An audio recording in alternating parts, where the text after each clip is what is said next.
Okay, so Moritz might be the reason I actually read this book.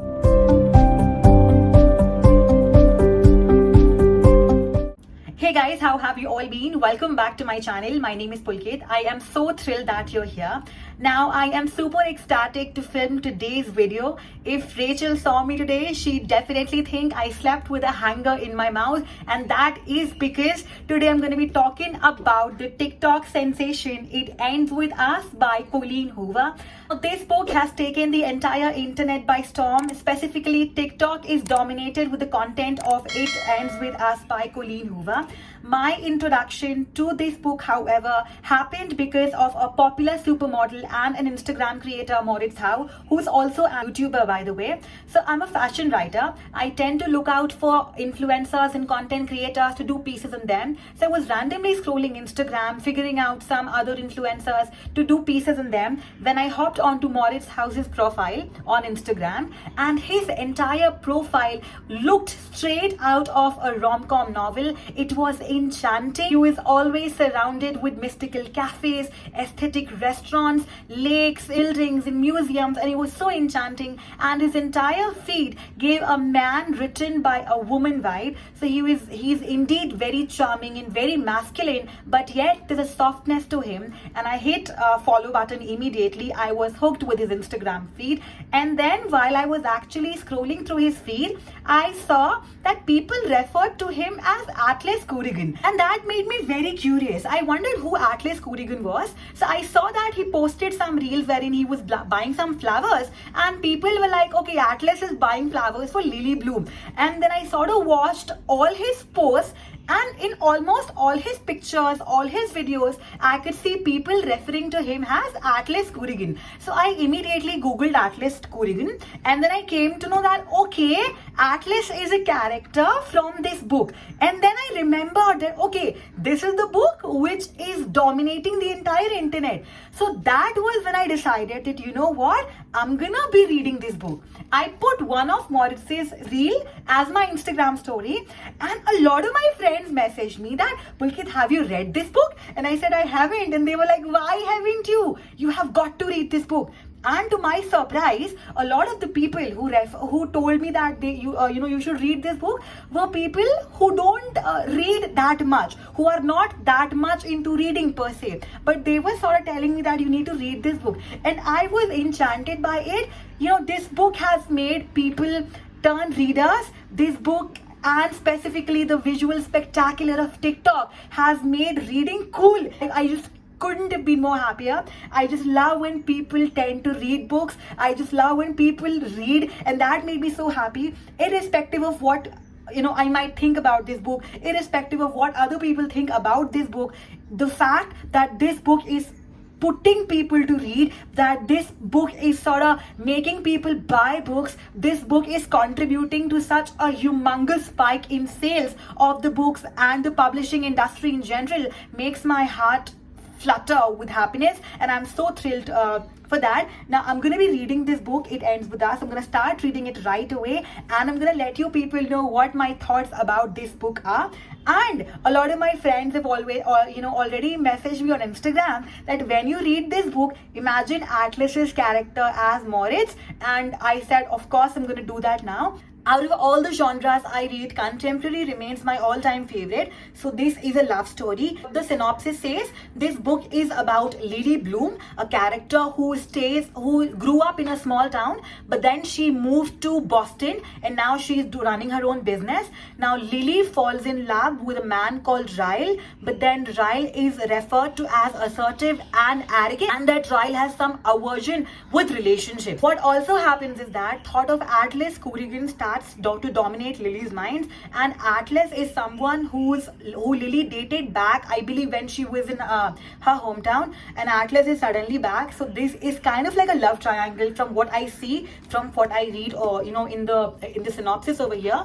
But I'm gonna start reading this book right away, and I cannot wait to talk about this book and tell you people how I feel about this book. To add, I am in awe of TikTok's word of mouth advertisement of books. TikTok has actually made reading popular again, I believe, which I think is a win-win. Now, I've seen books like Red, White, and Royal Blue. They both die in the end. They are TikTok phenomenons, and it has resulted in a huge spike in the sales of these books. So you know what? It's amazing. One way or the other, TikTok is making reading cool again, and I am all for it. Okay, so I've decided that I'm gonna go to a cafe nearby and read over there, and I really want to feel like a main character of my life today. So I've dressed up and I've decided to go to a cafe and read. Yes, I'll be reading It Ends With Us over there. This is my little OOTD that no one asked for.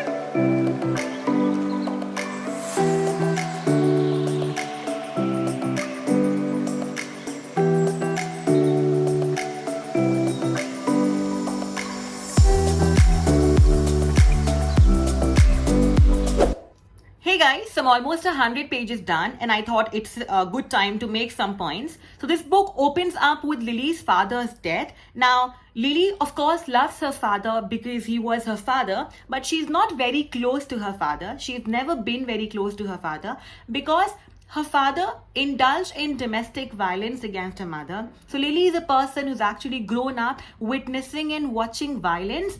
So what happens is when Lily comes to Boston from her small town, which I believe is called Maine, she is on a rooftop and she's simply there to, get a fresh breath of air. And then over there, she meets a man called Ryle. Now, as already stated, Ryle is a walking, talking red flag. No doubts about that. Everyone has mentioned that. And it's evident. In the first few pages, it's evident that Ryle is a walking, talking red flag. But here's the thing. See, and I think this is done intentionally by the author. This is just my opinion here. See, Lily has been a person who has seen domestic violence ever since she was a child. So she's actually seen her father domestically abusing her mother. So I think that when people see that domestic violence in their homes, specifically people who are considered to be their safe spaces conventionally, they sort of develop a precondition in their minds that, the person who loves me might do this. That's not healthy. That's not at all healthy. I'm just stating that it happens sometimes. So we cannot simply put the blame on women that, why do you fall for such men? Or, why can't you simply get out of a toxic relationship?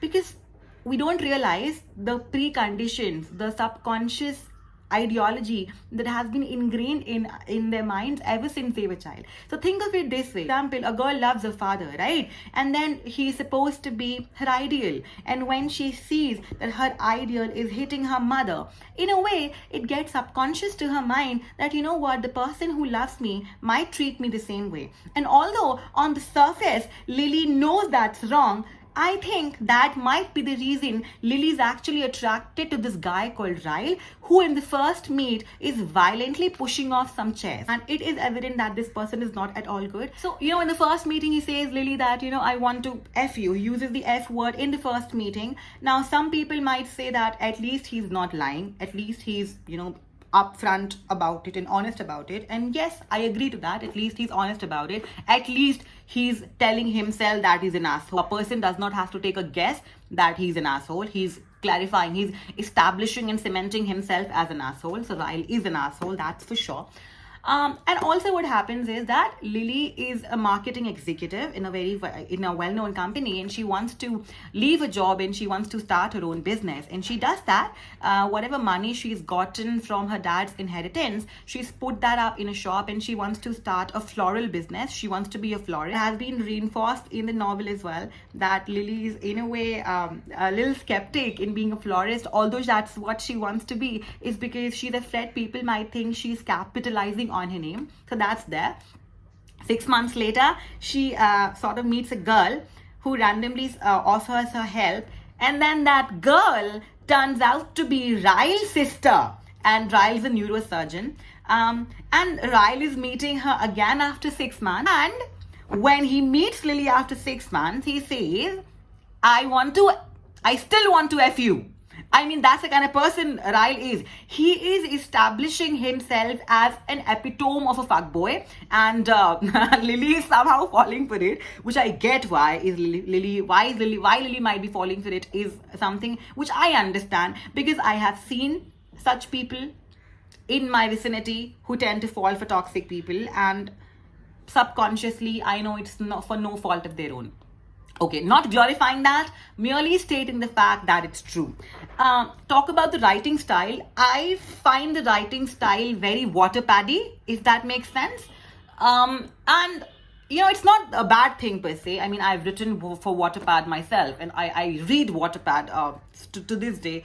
So I think the writing is a little waterpaddy, and it's not bad, of course, but I think there are too many dialogues, which I tend to resonate towards books which have a mixture of a scene and dialogues and then scene and dialogues. Too much dialogues tend to put me off pace, and this book has like a lot of dialogues being compensated by Lily's journals. So what do I mean by journals? Lily has these journals that she's reading, and in those journals she's mentioned about Atlas Corrigan. Yes, I am visualizing Atlas as Moritz. Thank you very much. Now, Lily's actually reading these journals, and through these journals, we tend to know about Lily and her high school life when she was a teenager, and how she met and fell in love with a boy called Atlas Corrigan, who was homeless, by the way, at that point of time, and Lily falls in love with him. And Lily is a great fan of Ellen, and she watches the shows of Ellen along with Atlas. So those are very cute things, and I sort of tend to find escapism in such things a lot. I tend to read a lot of high school stories because I tend to want to live in high school every now and then. So that's really refreshing. And Atlas is an enchanting sweetheart. I completely understand why people compare Moritz with Atlas in the first few pages, and it has, every time I read a novel, the characters take a form in my head, but they take their own forms that I haven't, sometimes they're animated, sometimes they're like a fantasy in my head.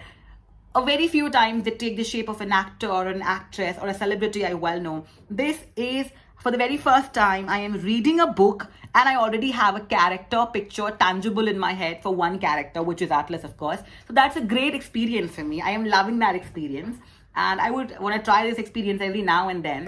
So that's there.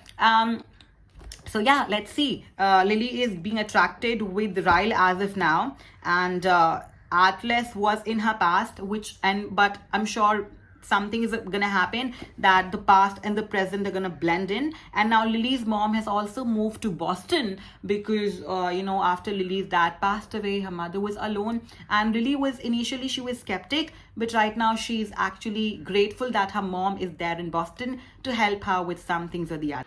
Okay, so Devin is one of Lily's friend, and when he asks Lily, do you like Ryle, she says, I do, I just don't want to. So it clearly states that Lily does not want to fall for him, but we can't help falling in love. We can't help, we don't choose who we fall for. Okay, now Ryle has clearly established that he does not want relationship. He's only into one night stands. And yet when Lily brings a date, although it's a fake date, he's jealous and he disappears again. This man has a penchant for disappearing. He's disappearing a lot, which is again a humongous red flag. Humongous red flag, Ryle. Lily, please see that. Please see these red. Okay, so Ryle is giving me serious Nate Jacob vibes, and it's not a good thing, right? Like, it's giving me proper Nate Jacob vibes. It's not a good thing.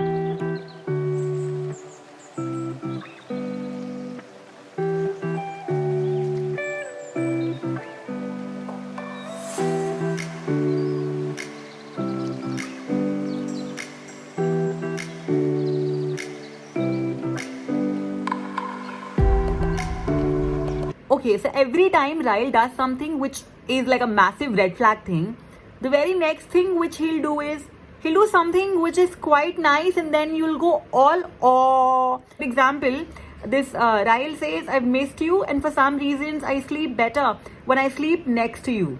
Is it okay that I'm here? This is, in a way, this is nice. This line is nice. It confuses a person because one second the person is nice and the other second the person says something awful. And then the person who's on the receiving end, like Lily in here, get like, okay, mixed signals, like, okay, what is it? Atlas's backstory is in a way very tragic because Atlas is homeless, and now we know why is Atlas homeless. Why was Atlas homeless? When he was, when Lily was in high school. So at that point of time, Lily was 15 and Atlas was 18. And Atlas's mom basically left him because she married somewhere else, and the other stepdad did not approve of Atlas. So Atlas is, that's the reason Atlas is, homeless and he has no place to go. I'm finding the backstory really interesting, and also we are getting some more details on Lily's parents, and that Lily's father was like a typical asshole. He was not like he wasn't just a person who would talk aggressively, but instances of him abusing his wife. So Lily's father abusing Lily's mother to a point he choked her as well once have been mentioned. So I think Lily's father was like a pinnacle of an abuser, and he was like a pinnacle of a domestic abuser, and I think that in a way has had like an ingrained effect on Lily as well, subconsciously. So I think that might be the reason she's unable to see these red flags. But as I said, they're not just red flags. This person is giving mixed signals to me as of now, Ryle. So yeah, let's see where it goes. At page number 150 as of now. So Ryle is undoubtedly a person you would want to avoid in an ideal situation. But just like the world, this is also not an ideal situation. And so Lily has not been able to sort of avoid Ryle.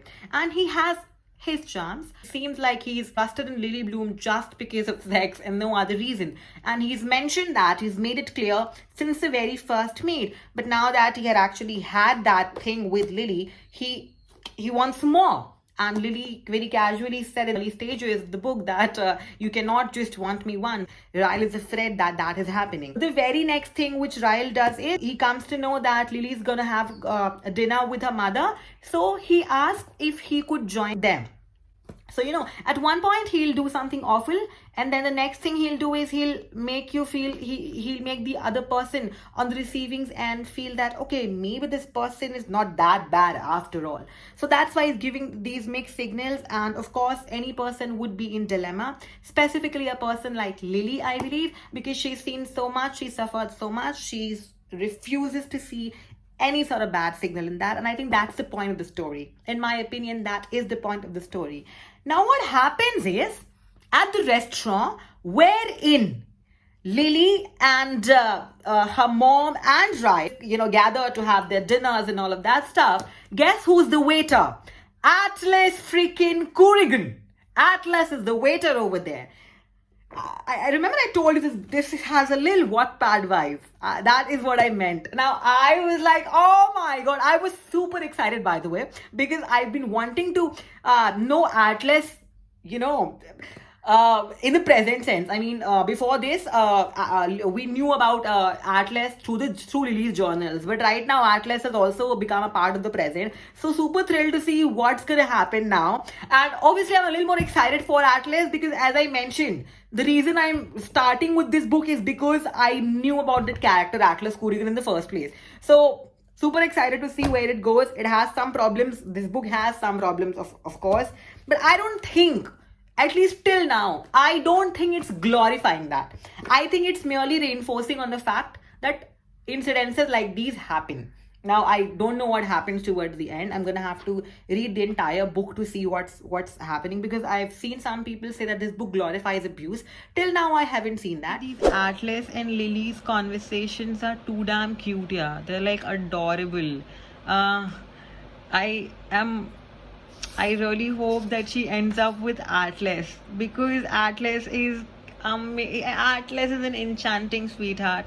Lily deserves someone like Atlas. I just cannot fathom, and I cannot comprehend how beautiful the conversations are, and I hope this continues. So I have some errands to run to, so I'm gonna go get some things done, and I've decided that when I'll be done with all my stuff, I will be reading this book in a cafe again. Am I the only one who picks bookmarks based on the book I'm reading? So I have some bookmarks and I'm having a tough time deciding which bookmark should I use. Okay, I think because this matches the vibe of the book, so yeah, I'm gonna go with this one.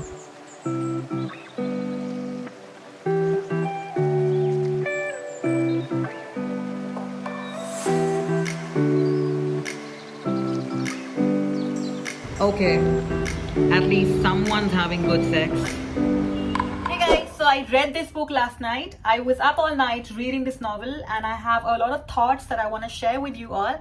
So yes, we'll be talking about this book. Also, this part of the video will contain some spoilers. So in case you have not yet read this book, I will advise you to please read this and then watch this section of the video as it will contain some spoilers. First and the foremost thing, Ryle is a character anyone would want to avoid in their real lives. I mean, his psychotic self is inferred from the fact that he knocks 29 doors before actually finding Lily's merely because he wants to fuck her and not because he wants to see her, not because he falls in love with her, but just because he wants to have sex with Lily. He knocks on 29 doors and finally spots her. So if that does not reveal someone's psychotic self, I don't know what will. Now, as already mentioned, this book features three main characters, Lily, Ryle and Atlas. Now, Lily and Ryle are basically a couple as at the moment, and Atlas is someone who Lily loved back when she was in high school.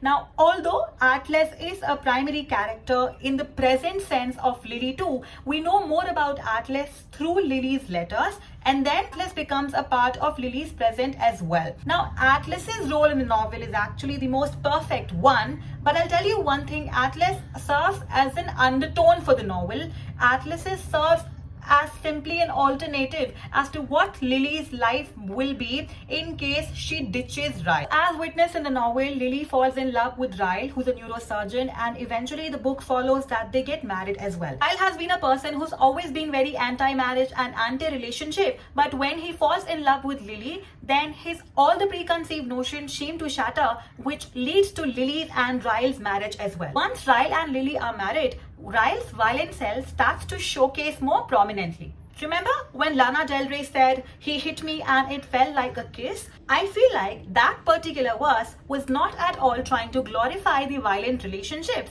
or toxic relationships, but was actually acknowledging how women actually felt when they are a part of toxic relationship. I think this book does wonders in describing that. This book actually takes us inside the mind of the woman who is in a toxic relationship. Why is it not always so black and white that she could simply just leave that relationship? This book takes us inside the mind of a woman, which I believe is super important. Also, this entire book is from Lily's point of view, and even though this book was simply from one person's point of view, I actually admired it.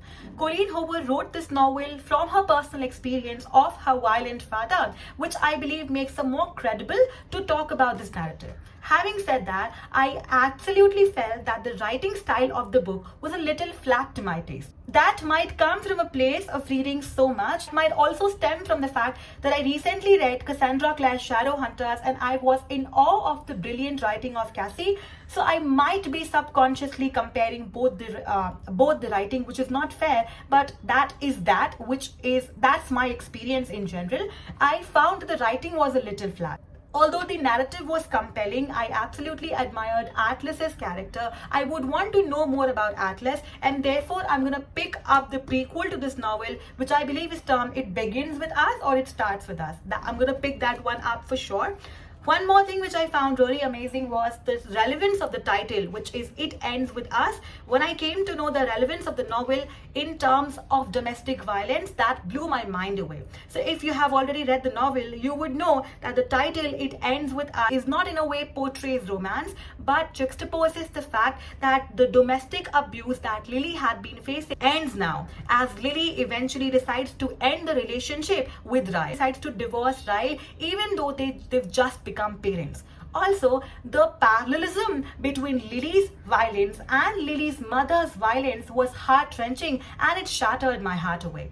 The female friendship described between Lily and Eliza is perfect. Even though Eliza is Rael's sister, the way she supports and stands up for Lily proclaims the fact that female friendships are crucial, pure, and are a must-have in every woman's life. This book also describes that how violence begins with high-toned voices, which then converts to abuses, which then transforms to slaps, hits, and when fourth or the fifth time when the person simply raises their voice on the woman is actually relieved. She feels, okay, thank God it was not a slap this time, thank God it was not a hit this time, thank God it was not a force this time. And that is so sad, that is tragic, but that is how a woman starts to believe when she is in a toxic relationship. And every time the person hits the woman, every time the man hits the woman and she takes him back, it makes it even more difficult for her to leave the man the very next time he hits her.